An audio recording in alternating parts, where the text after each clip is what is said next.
再来是市卡心进前送予选民的文宣小物，明年的破烂。这政治评论员文朗东要甲送检验，要验看是受重金属，或者是塑化剂。但是找3间检验公司拢无愿意验。文朗东怀疑检验公司知影这个文宣小物甲立委有关系，惊验了会出代志，所以才会拒绝。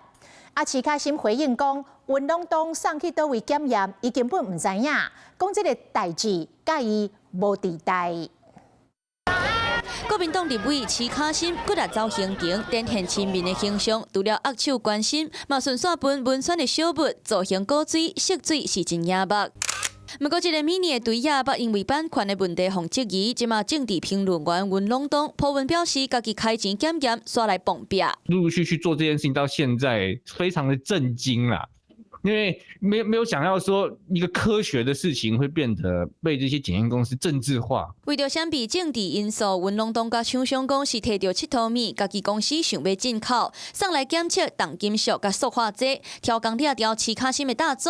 一开始 A 公司处理了真紧，一直到寄件本过去了后，雄态度转变，拒绝检验。伊个请朋友联络 B 公司，不过对方就讲这是市卡心的小物，搁再拒绝检验。所落来，搁联络 C 公司，同款是无效无实。所以我怀疑，在这些检验界的高层之间，已经有这个产品的照片在流通，你不要验这个，你验这个会出事这样。那不关我的事喽，他的事我怎么会知道？他的事情我不会知道啊。好，还有其他问题吗？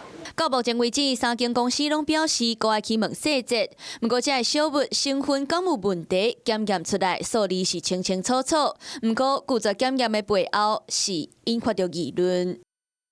你好，我是宋彦明，想掌握最及时的新闻资讯吗？赶紧订阅、按赞、开启小铃铛，锁定华视新闻 YouTube 频道。